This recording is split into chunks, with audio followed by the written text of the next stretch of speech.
Star Wars Outlaws. I bet everything's just fine.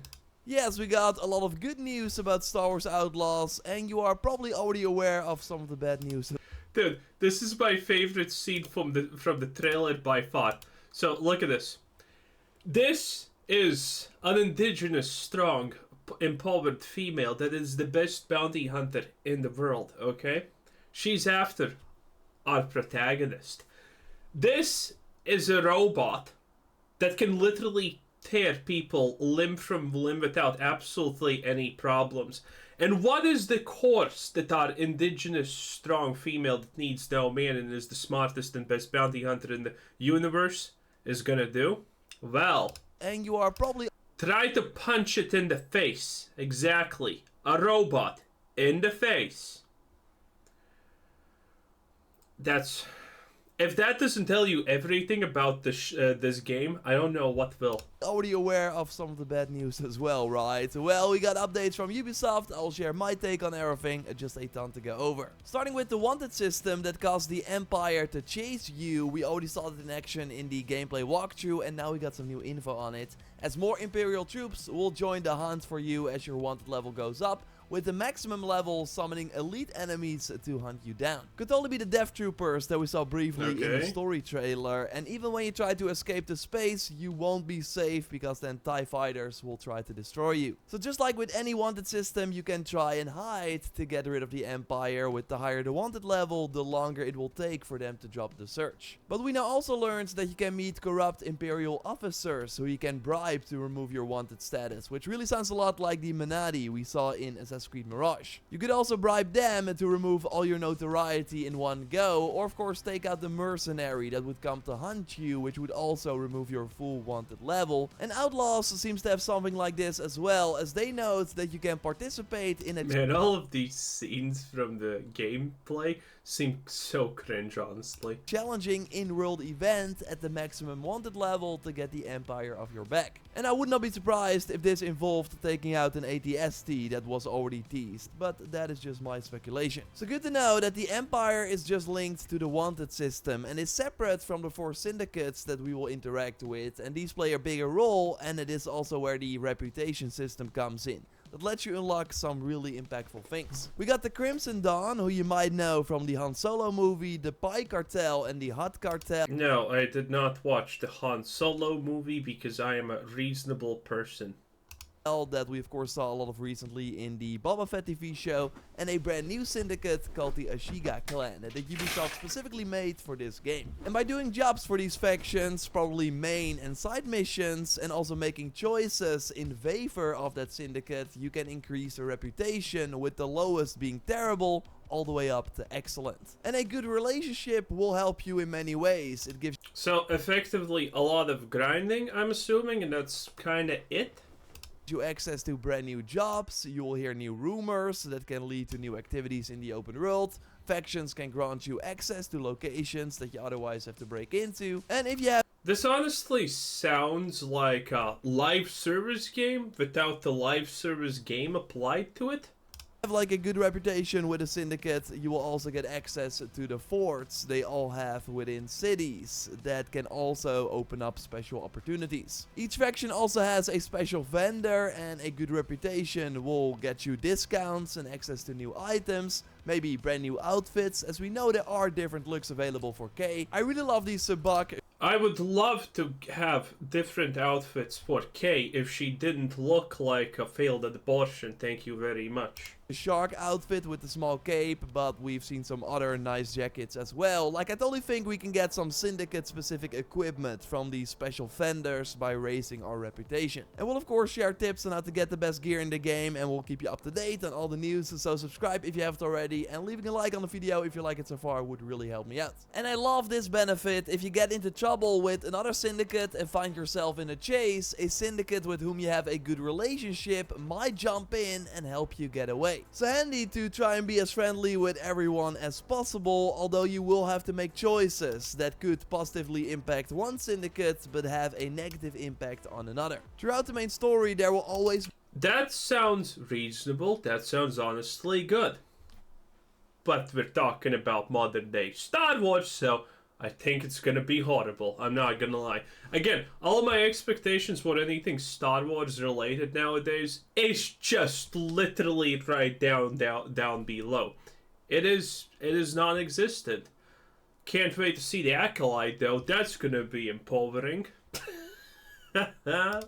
Be choices like this, so between a couple of different factions, but you can then always do side contracts afterwards to raise the reputation back up again. And being sneaky will actually be very rewarding for your reputation as well, because when you get spotted infiltrating a syndicate hideout without their permission, that will actually cause you to lose reputation with that gang. And you don't want to use your blaster in stealth, because that will like create some unwanted attention, so it's all about tagging enemies with Kaiser binoculars and then taking them out with a stealth takedown. We now also learned that Yeah, that seems believable. you can use your hairpin to lockpick doors with a rhythm-based minigame to get access to new areas, and you can also use your companion Nyx to reach new locations as well. And we of course saw that you can also use him to attack enemies or distract them, which will also help you for a stealthy approach. Now very interesting. Yeah, this looks really nice. So these guys are guarding the area. Suddenly, a thing that moves a crate activates on its own, and no one cares. No one cares.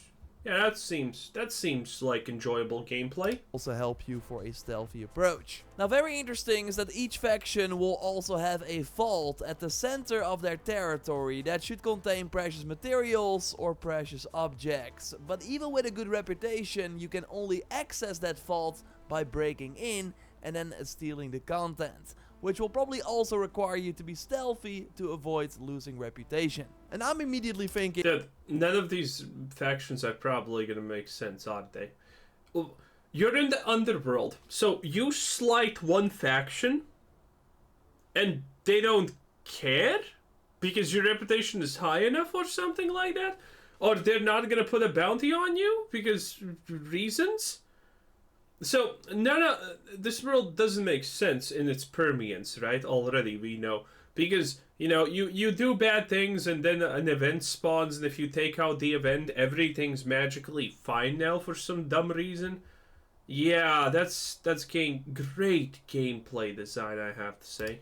can we already get access to these vaults early on in the game if we know how to break in? Like, that would mean that we can get some pretty nice materials early on. I will of course be trying this. Or maybe infiltrating these requires the grapple hook that we now saw in action for the first time, which might be a main story unlock. No, but with there basically being 4 syndicates that you can help and fight against, plus the Empire, and we also saw Kay fight wildlife as well briefly, it means that we have a lot of enemy variety in this game, which is really good news, as it's usually a weakness in Ubisoft titles. Like, think of the Far Cry games, and most recently Avatar Frontiers of Pandora. Everything. Ubisoft lacks everything. That only had one humanoid faction for us to fight. So a big plus that Star Wars Outlaws will have more variety, with each syndicate of course using the... Oh, these are such bad animations right here. I remember this. This was one of the first things that you saw. It's so bad. Just pay attention. To fight. So a big plus that Star Wars Outlaws will have more variety, with each syndicate of course... Yeah, it doesn't look that great. Using their own unique weapons that we can pick up or have Nyx grab for us and then use against our enemies until the ammo runs out, after which you will throw the weapon away. You also have quick modifications for your blaster, with some mods giving you advantages against certain enemy types like droids, so that should also create some strategies for when fighting the many different enemies. And you will, by the way, never entirely cut off any faction, even if you constantly take them out or screw them over. You can... Yeah, that sounds like great gameplay design. Remember when choices you made mattered? Neither do I. Consume product, don't ask questions. What a great feature. Hey, you can do whatever you want, and it's not gonna matter. How about that game mechanic? I'm so excited. Always rebuild trust and gain reputation again, although if you have a bad reputation with one of the groups, they will send assassins after you, which sounds pretty awesome. But yeah, we have to touch on the bad news as well, and there are multiple layers to this. With the August 30th release date, Ubisoft also opened up the pre-orders for the game's 3 editions. You got a standard one. Hell yeah, the 69 version, let's go baby. Then there's the real one at 110, and then there's the real one at 130. Let's go, baby. This looks so good. Love it. For $70, a gold edition for $110, and an ultimate edition for $130. Now, these are the same prices as we saw for Avatar Frontiers of Pandora, and I'm sure Assassin's Creed Red... Well, no one cared about Avatar Frontiers of Pandora because only a certain group of people played it who have the dream of becoming the Na'vi. Which is so questionable. Its prices will be the same, but there's a bit more going on here. The first problem is that these editions are not really deals. Like $40 more for the gold edition with the season pass does not make a lot of sense, because you could buy the season pass separately for $40 as well. Like usually you get a discount when buying the gold edition. Also the ultimate pack... A discount? Bruh, Ubisoft's not here to give you discounts. Ubisoft is here to lie to you and take your money. $20 more for 2 cosmetic bundles that are probably $10 each. Although this is where the 3 days early access comes in, which is included in both versions. So that's basically the benefit, although only when you pre-order those editions. But nice. Of course, overall really sucks that you have to pay $40 extra if you just want to play 3 days early and don't... No, that's called playing on time, honestly.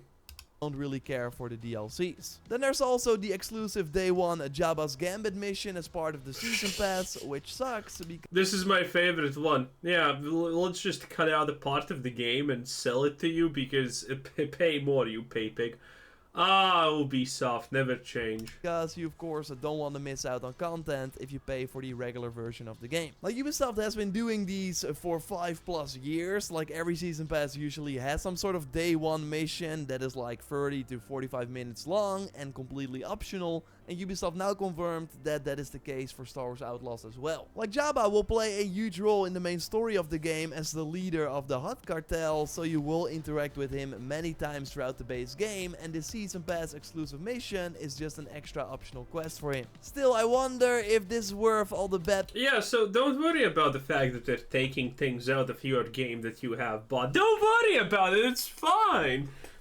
It's completely fine. They're just, taking chunks of the game out and, asking you to pay more for this ugly whatever monstrosity it is. By the way, fun fact, they made this character off of a real woman who actually looks hot. They literally took a hot real woman, looked at her and said, no, we need an ugly character, okay? Horizon Zero Razors is what we are going for here. Oh, it's disgusting. And so is she. PR, like the story trailer is now at 37,000 likes versus 152 dislikes, which a ton for a trailer that is viewed 2.1 million times. Again, it's nothing new for the Ubisoft games, but when compared to, say... I mean, it's nothing new for Star Wars in general, honestly. Jedi Survivor, that just had 2 editions without any content locked behind any of them. This is kind of a bad look. But yeah, having covered these games extensively for almost... Oh, bro, people are gonna love the space combat. How boring and dull it is. I can already tell. People are gonna love this. 7 years now, I do know that these exclusive missions don't really matter in the end. Like, that has never been the case. And with every... Well, in the end, even finishing the game doesn't matter. So, yeah... Nihilism is a way of life. Planet being the size of multiple Assassin's Creed Odyssey zones, I do not fear that there will be a lack of content with the regular edition of the game. I really like the part of the story trailer where we saw the speeder used to traverse the water in a pretty big open space. And you can, by the way, summon this mount with one press of the button, and Game Informer, who already got to play the game, says that it feels smooth, quick and agile like a speeder should. And while on the bike, you can hear radio chatter about new activities you can pursue if you want, or you can go to the cantina, which functions as a central spot of each city, where you can also gather intel and find new contracts. But you will also meet characters with side missions missions on the street, and there should be many things in the open world that can attract your attention, like there will be Empire checkpoints that will try and stop you if you run through them. There will be shipjackers or pirates on the roads that will try and rob you. If it gets close to what we saw in Red Dead Redemption 2, that would be pretty cool. Factions will be fighting the Empire or them.